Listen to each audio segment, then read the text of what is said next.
Hello दोस्तों, आज के इस वीडियो में हम लोग भारतीय संविधान के पार्ट 2 का इसमें नेक्स्ट क्वेश्चन देखेंगे, जो आपके एग्जाम पॉइंट ऑफ व्यू से बहुत महत्वपूर्ण है। आप लोग ध्यान से ये सारे क्वेश्चन कीजिएगा। तो शुरू करते हैं। चलिए दोस्तों, 24 नंबर क्वेश्चन। कल 23 तक कराए थे, आज दूसरा पार्ट में 24 से शुरू है। निम्नलिखित में से किस अधिनियम द्वारा भारत के गवर्नर जनरल को अध्यादेश जारी करने की शक्ति प्रदान की गई? इसका सही आंसर है ऑप्शन नंबर बी, भारतीय परिषद अधिनियम 1861। अगला क्वेश्चन 25वां। 1861 के अधिनियम की प्रमुख विशेषता थी। इसका सही आंसर है option number A, governor general को आवश्यकता पड़ने पर अध्यादेश जारी करने का अधिकार दिया गया।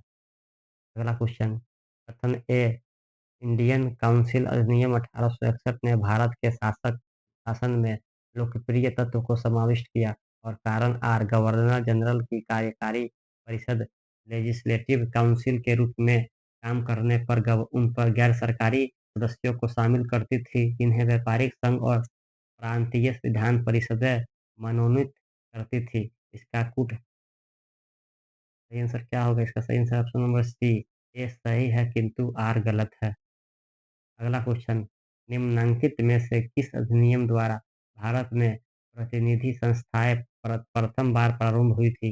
इसका सही answer option number C, Bharat परिषद अधिनियम 1861। अगला क्वेश्चन, भारत में प्रतिनिधि सरकार की बुनियाद डाली थी। इसका सही आंसर है ऑप्शन नंबर बी, 1861 के भारतीय परिषद अधिनियम में।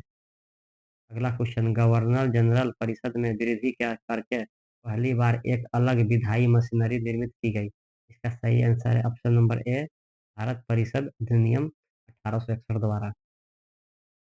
अगला क्वेश्चन, निम्नलिखित में से किसे भारत में स्थानीय स्वायत्त शासन का जनक माना जाता है?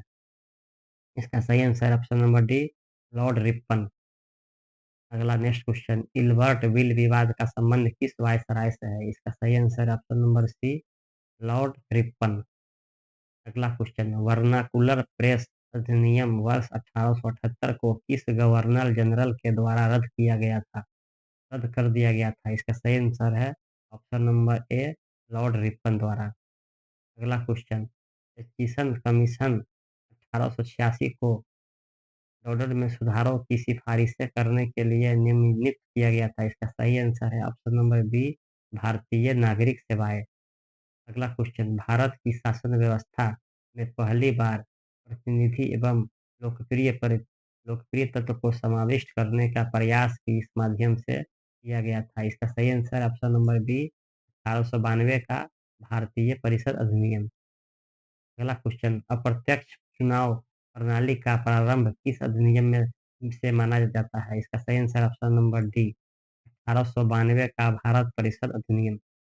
अगला क्वेश्चन, निम्नलिखित में से किस अधिनियम द्वारा भारतीयों को विधान परिषदों में बजट पर बहस करने की शक्ति प्राप्त हुई? इसका सही आंसर है ऑप्शन नंबर डी, भारत परिषद अधिनियम 1892।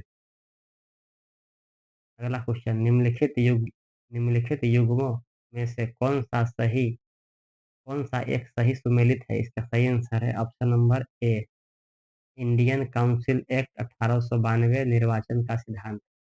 इंडियन काउंसिल एक्ट 1892 निर्वाचन का सिद्धांत।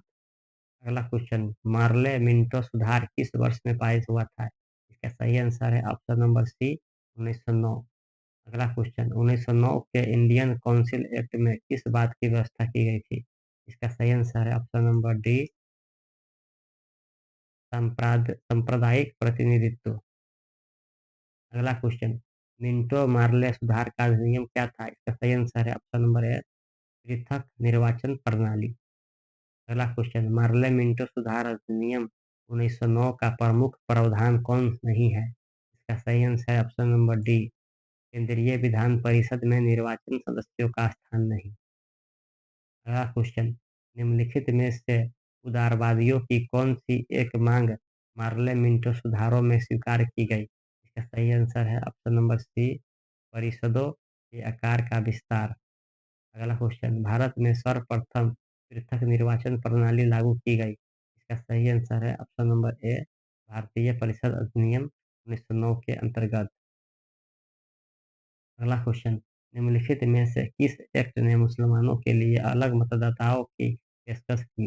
इसका सही आंसर है option number B, act of 1909। अगला क्वेश्चन, सांप्रदायिक निर्वाचन वर्ग भारत में पहली बार किस वर्ष आरंभ किया गया था? इसका सही आंसर है ऑप्शन नंबर डी, 1909 ईस्वी में। अगला क्वेश्चन, निम्नलिखित में से किस एक अधिनियम के अंतर्गत अंग्रेजों ने भारत में पहली बार सांप्रदायिक निर्वाचक मंडल प्रणाली का आरंभ किया? सही आंसर है ऑप्शन नंबर ए, भारत सरकार अधिनियम 1909। दोस्तों, हम लोग इस वीडियो में जो पूरा क्वेश्चन करा रहे हैं आपको, ये सब प्रीवियस ईयर किसी न किसी एग्ज़ाम में पूछे गए सब सवाल है, जो आपके अगला कभी आप किसी भी एग्ज़ाम दे किसी भी मतलब जॉब का तैयारी करते हैं, कोई भी एग्ज़ाम देते हैं, तो ये सब क्वेश्चन आपको बहुत इम्पोर्टेंट क्वेश्चन सब है। आप लोग इसे एकदम ध्यान से याद कर इसको बढ़िया से रट जाइएगा, क्योंकि ये सब क्वेश्चन जो हम लोग पॉलिटी के कर रहे हैं, ये बहुत इम्पोर्टेंट क्वेश्चन है। आपको किसी न किसी एग्ज़ाम में पूछे गए ये सब क्वेश्चन हैं, जो आपको बहुत यूज़फुल साबित हो सकता है। जय हिंद दोस्तों।